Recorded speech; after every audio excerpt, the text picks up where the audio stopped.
everybody, Steve here. We're back, and today what we're going to end up doing is working on our Blood Angel.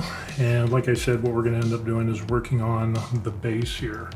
And the base is going to be kind of interesting because we're going to use some new products. I picked up some Green Stuff World ground textures.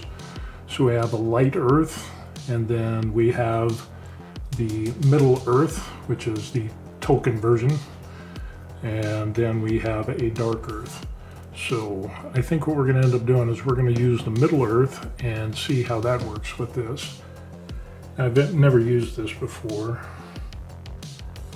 and let's go ahead and we'll start on, I don't know, just an easy part right here.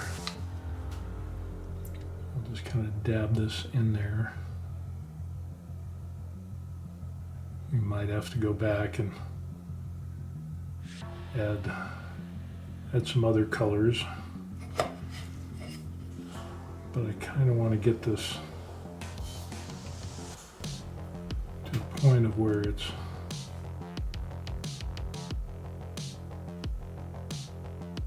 we got a mixture.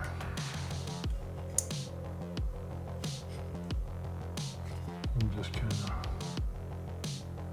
dab this in there amongst the other colors here. Oh, I like that. I think it's turning out pretty good.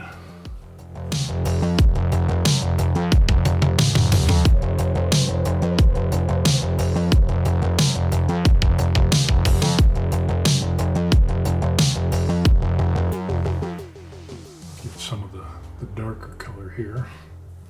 And you can see the color there is definitely a lot darker. Kind of a green, muddy green type look. So you can see that. Maybe just kind of stipple in some coloring.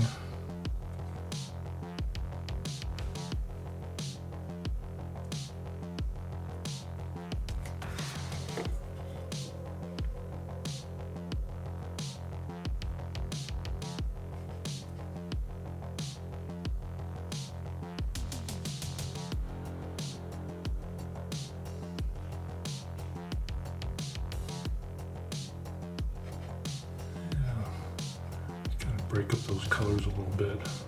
That looks really good. I like that. I think that less is more type of thing turned out really good.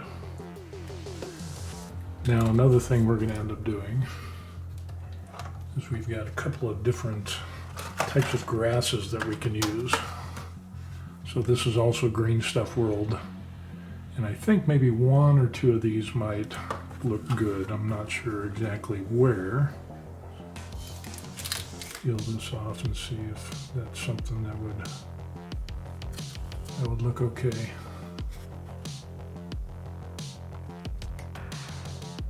You can see that there. It's not bad. I mean, that could work.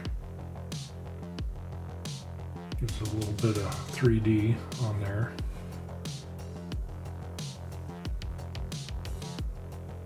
I don't know. Like that.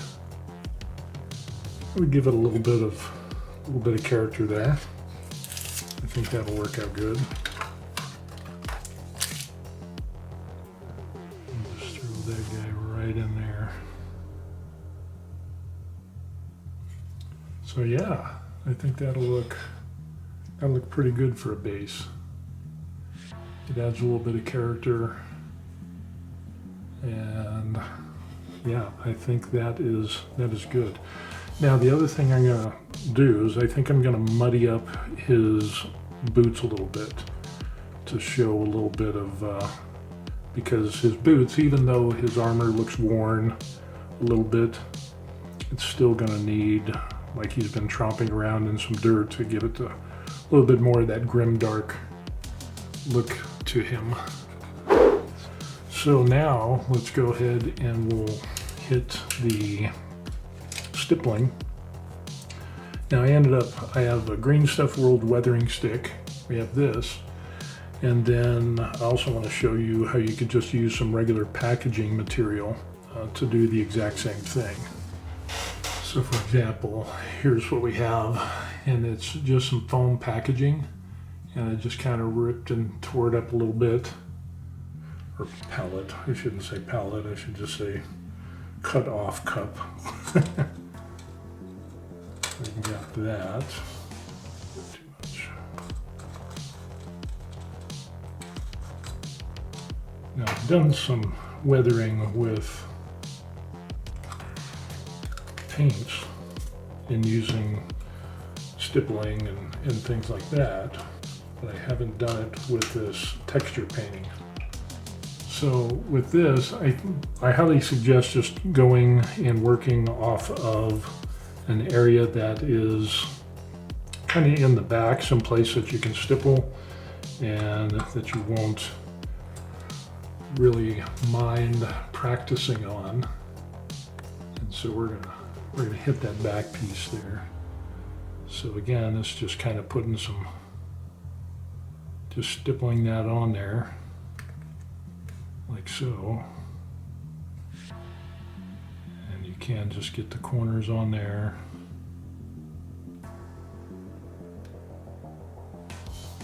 And again, it's just kind of a random stippling on there.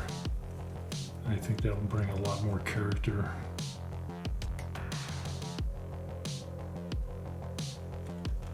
And depth to the character. So it actually looks like he's been kind of spent some time walking around.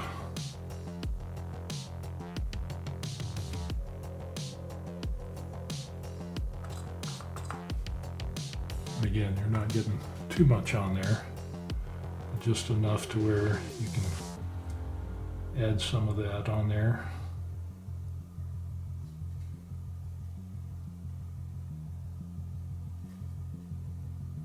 Like so. And it turns out kind of good.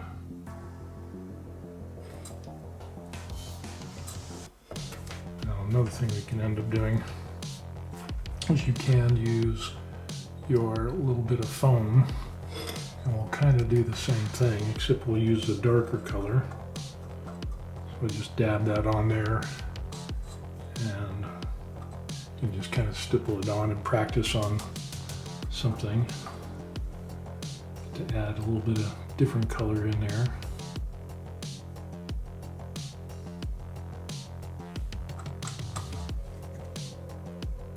Add some more contrast.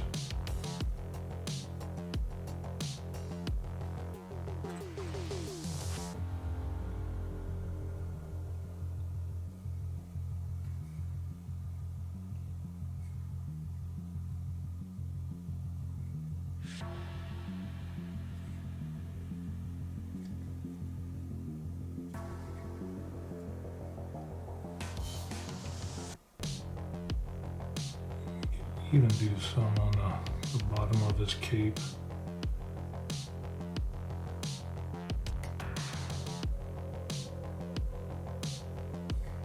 Kind of give that effect of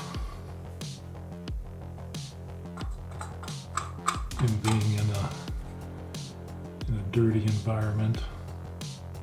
Kind of stipple that in there. I think that'll look okay.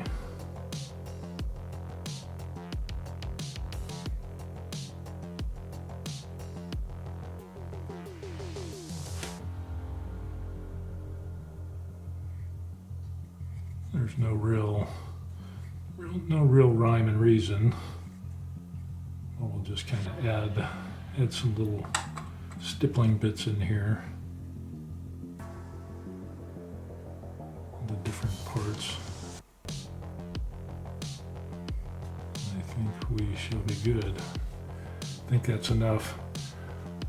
That turns out good. I think that turned out really good. We've got a little bit of green in there because the color of that ground effect, or that ground texture, has got a little bit of green in it for the dark earth, and then we have the browns in there, so we kind of get that muddy feel. And I think that worked out kind of good. Now the other thing I might do is to take this, and especially with these tufts of grass that we have here, is pull those off, put a little bit of super glue on there and glue them in there, and then that'll be set. We don't have to worry about those flying off. They'll be kind of a permanent thing there. I think that turned out rather well. Now I think what we can end up doing, because we pretty much hit everything that we want, so now what we can end up doing is just going around the base itself and painting the black ring around the base.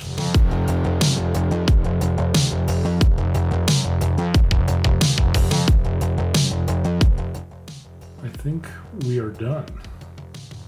You know, we've got the dirt on there, we got the grime, cape's a little dirty on there. I think that brings in some character.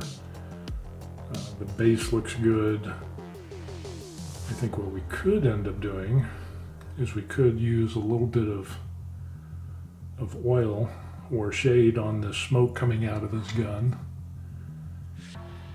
and maybe try to do some little lettering on the purity scrolls, just some scratches on that.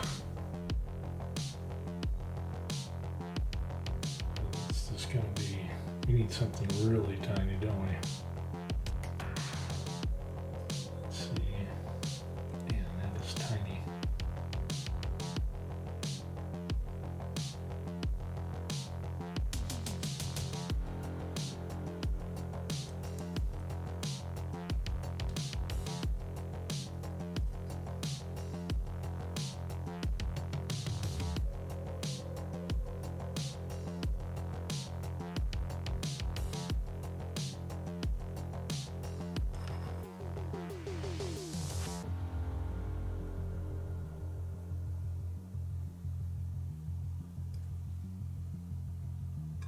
That is crazy tiny.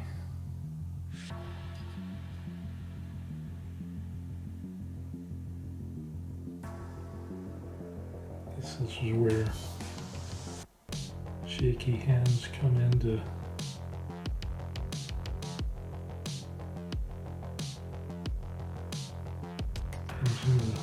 play here.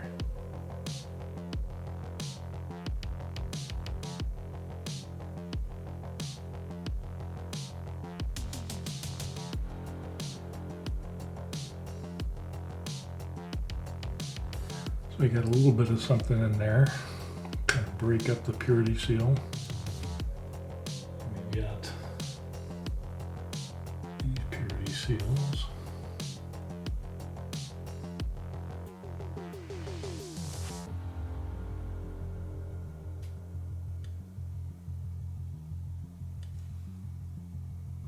Not too bad.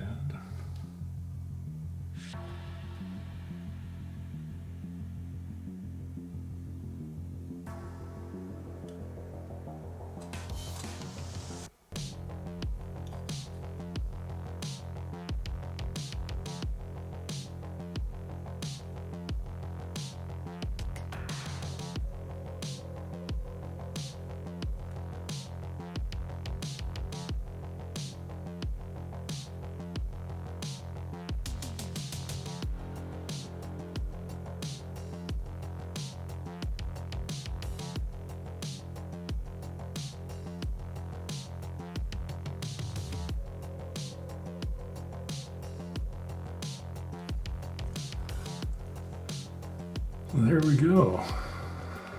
And since no more purity seals, so there you can see the purity seals. I think that turns out well. I think it turns out well indeed. I like it a lot. And what other thing can we end up doing? Oh yeah, we talked about the smoke on here. The smoke on the end of the barrel, and I think we can end up doing, so you can see there, that smoke that comes out there, it's all just painted white. So I'm wondering if I should put a little bit of oil on there. And then we have the dark. Because I want a little bit of depth in here. Maybe we'll just go ahead and use a little bit of the dark. I'll just go ahead and put this in there. Like I said, I don't know if this is the right way to do it or not. So we're just going to go ahead and we'll just try this and see what happens.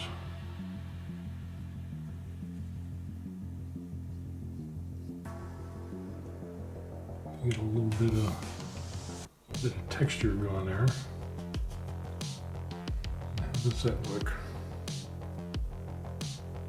Actually, that could work.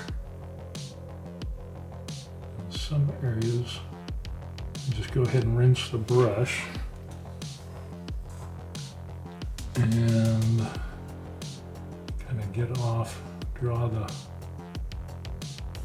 yeah, I think that can work. So we get a little bit of color there, a little bit of depth in that instead of just being a white blob. We got a little bit of dark in there, and I think that is good. Get a little bit closer and kind of show you what we got going on.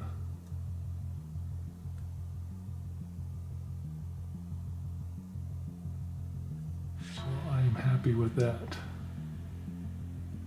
And even with some imperfections in the model, I think this turned out, I think it turned out well. I think it turned out well. We have officially finished our Blood Angel. That looks pretty good in my opinion. Not bad for doing my first real Blood Angel from start to finish, and you all have been able to see that in this video series. Just watch some videos. Brushstroke is pretty good. Ninja is pretty good. There's tons of tutorials and videos that you can watch to learn little bits, tips and tricks. And there's so many different techniques out there in which you can learn to paint. But just pick out, I think, for, you know, if you're doing the base color or the priming, watch some videos on how to prime, and then just go prime your figure. And then when you get to doing your base colors, like the majority of the color, like a red or yellow or whatever, look at some videos on how to do that, whether you're using an airbrush or a brush and painting it on yourself. And then look at how to do highlighting. And I think that's probably given me the best bang for my buck, is highlighting and putting those little lines in there. And I think that really makes the mini stand out as well. And then dry brushing, and learn how to do dry brushing, and learn how to hold the brush and do some detail work, which I found is really, really helpful.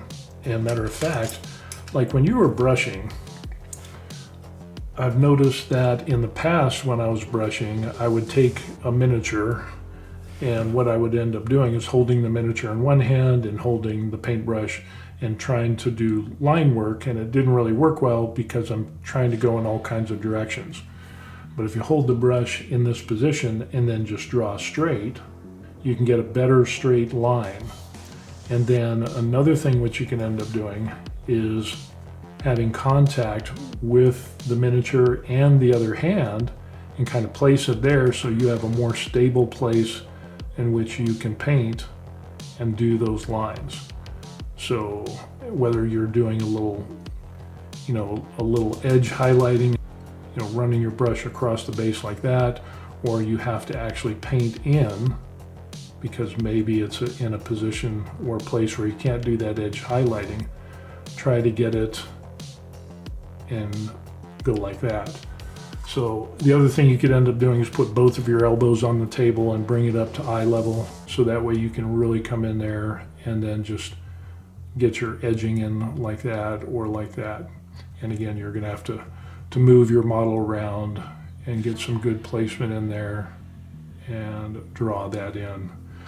So, which is invaluable because once you learn how to paint, and of course I didn't come up with this myself, there's lots of other people who show you how to hold your brush, how to draw it into this position so you can draw straight lines, and that has been just done wonders for my minis. And I've only been painting for, I don't know, 7 months now.